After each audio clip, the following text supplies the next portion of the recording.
Australia's largest city braces for possibly worst flooding in 18 months as thousands have been told to evacuate. More than 30,000 residents of Sydney and its surrounding areas have been told to evacuate or prepare to abandon their homes.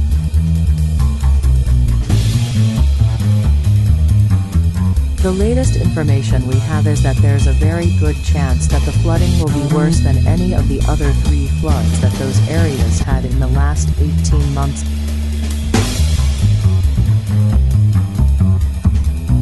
Emergency Management Minister Murray Watt told Australian Broadcasting Corp on Monday.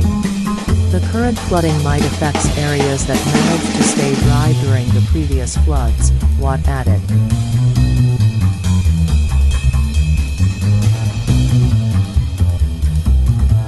New South Wales State Premier Dominic Perrottet said 32,000 people were affected by evacuation orders and warnings.